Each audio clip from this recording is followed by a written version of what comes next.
si kanë dashur dhe mirë bëjnë, sepse Shqipëria duhet të jetë pjesë e Bashkimit Evropian, është gjë e mirë të jetë pjesë e Bashkimit Evropian, por nuk mund të jetë artificiale, nuk mund të jetë falso. Pra, duhet të jesh pjesë e një bashkësie kur ke tiparet me atë. Tiparet, vlerat krijojnë një bashkësi. Ti nuk e ke vlerat si ata.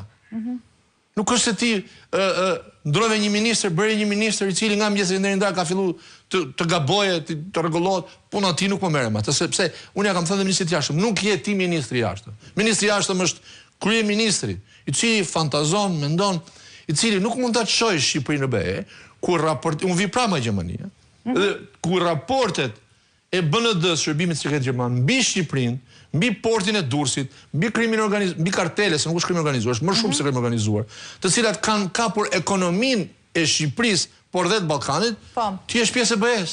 Nuk mundesh, pra, njerëzit që ikin nga Shqipëria, ikin për këtë arsye, nuk ikin vetëm nga varfëria, ikin dhe nga mos drejtësia dhe nga pashpresa që ka kapur, pasiguria që ka kapur njerëzit. Po, patjetër.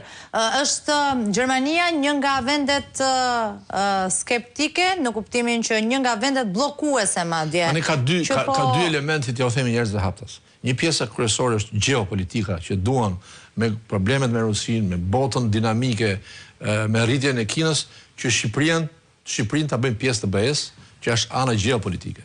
Ana e standardeve dhe e vlerave, Shqipëria është shumë larg për të plotësuar këtë gjëra. Ta sjell pak përballë këtë me tezën se pse është e rëndësishme kjo. Ndoshta ju mundsoni, duke pasur parasysh atë retorikën që ju përmendni zakonisht, ose përdorni zakonisht, që kjo është shumë banale dhe nuk vlen të përmendet, por për hir të publikut, aktualisht në publik ka dy teza, janë këto dhe pastaj ka një spinim që po bëhet nga ana e mazhorancës, e cila thot dy gjëra përballë këtyre, nuk po devijoj. Së pari, thot që është një problem i brendshëm i Bashkimit Evropian, jo më larg se sot kam dëgjuar një nga deputetet e Partisë Socialiste, një nga ato që thot që merret madje me integrimin, e cila tha që më së shumti janë qeveri të djatha, madje të djatha ekstreme, kur u pyet edhe për Gjermaninë. Dhe së dyti nuk duaj që ta sjell në qendër të bisedës, është e parëndësishme dhe jo e domosdoshme në një bisedë si kjo. Dhe së dyti është ajo që thonë që nuk ka asnjë ngecje, pra janë këto dy teza, nuk ka asnjë ngecje, po kthehen përgjigje, po shifet raporti që Komisioni Evropian i ka dërguar grupi Koela. Pra, pse po t'i sjell këto përballë? Tani unë bëj pjesë e këta njerëzit që nuk merrem me ç'thon thonë ata. Unë merrem me që ndodh në Shqipëri.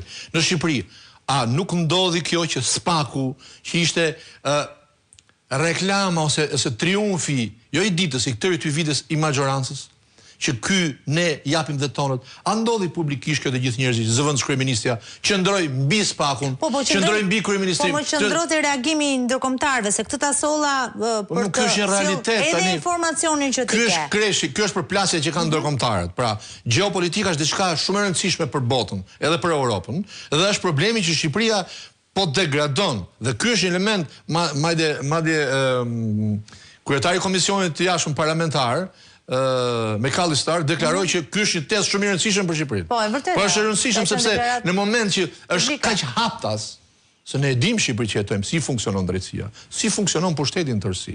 Pra, drejtësinë nuk e prishin të dobtit, e prishin të fortit. Ata e bëjnë pa drejtësinë. Dhe këta tani ne e dim Shqipëri që ti je njëri që të kesh qenë dogan, ti je afër kryeministit, ti je milioner. Ne këtë e dim.